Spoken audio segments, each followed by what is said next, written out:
মনে পড়ে ছোটবেলায় আমি যখন ক্লাস 1 বা 2-তে প্রথম হই, তখন আমি মাকে এসে বলি, মা আমি প্রথম স্থান অধিকার করেছি। তারপরে বুঝতে পারি যে হ্যাঁ, এরপরে আমাকে প্রথম স্থানটা অধিকার করে থাকতে হবে।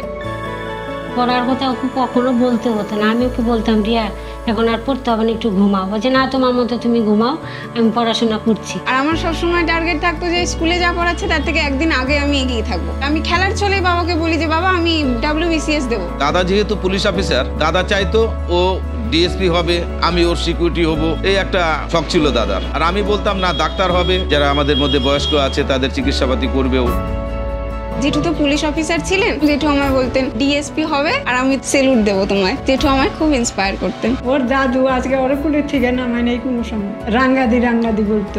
আমি যখন কলেজে ভর্তি হই, আমি থাকতাম রায়গঞ্জের কর্ণজোড়াতে। সে এলাকাটা এই অফিসারদেরই এলাকা, এবং আমি সকাল এবং বিকালে ওই রাস্তাটা দিয়ে হাঁটতাম, এবং ওই নেম প্লেটগুলো আমাকে খুব অ্যাট্রাক্ট করতো। দিদির আর আমার বয়সের গ্যাপ মোটামুটি 6 বছরের মতন। তো ছোটবেলা থেকে এখনো পর্যন্ত দিদির সাথে আমার প্রচুর মেমোরিজ আছে।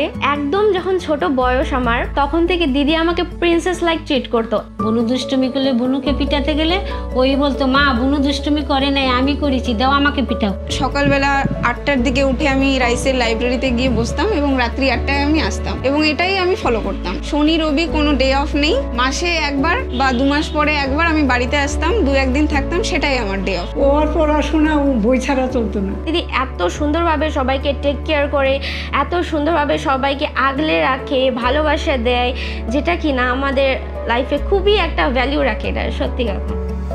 রাইসে আমি অ্যাডমিশন নিই 2019-এ। তারপরে 5-6 মাসের মতো ক্লাস করি, তারপরে তো প্যান্ডেমিক হয়, তারপরে বাধ্য হয়ে বাড়িতে ফিরে আসতে হয়। তারপরে আমি আবার সেই প্যান্ডেমিক সিচুয়েশন একটু ঠিকঠাক হলে 2021-এর অক্টোবর-নভেম্বর নাগাদ আমি আবার রাইসে গিয়ে পড়া শুরু করি, এবং তারপর থেকে আমি 2019-এর নোটিফিকেশনে যে NTPC-টা হয় সেটার লেভেল 3-তে ক্র্যাক করি, এবং লেভেল 3-র চাকরি আমি জয়েন করি। পাশাপাশি আমি WBCS-এর পরীক্ষা দিয়েছি। মেইন লক্ষ্য আমার WBCS-ই ছিল। WBCS 2021 দিয়েছি, 2022 দিয়েছি, ইভেন 23-ও দিয়েছি। 2021-এর WBCS-এ আমি as a revenue officer select হই।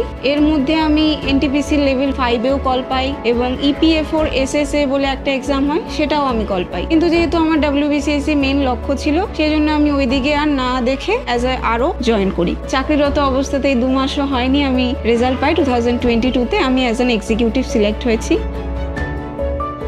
মেয়েরাও যে পারে সেটা আমার মেয়ে করে দেখানো। ওর ইচ্ছা ছিল WBCS হবো, সেটাও হয়েছে। আমি প্রথম যেদিন রাইসে গিয়ে তাদের সিস্টেমেটিক ওয়েটার কথা শুনি, আমার সত্যি সেটা ভালো লাগে, এবং সেই জন্যই আমি রাইসে গিয়ে ভর্তি হই। তাদের স্টাডি মেটেরিয়াল এবং তাদের যে মান্থলি এক্সাম, ওই জিনিসগুলো আমার মনে হয় আমাকে অনেক হেল্প করেছে। স্টাডি মেটেরিয়ালগুলো অত্যন্ত গোছানো, স্যাররা খুবই যত্ন নিয়ে পড়ান। আমার রাইসে ক্লাস করে আমার খুবই ভালো লেগেছে, এবং তার জন্যই আমি আজকে এখানে দাঁড়াতে পেরেছি।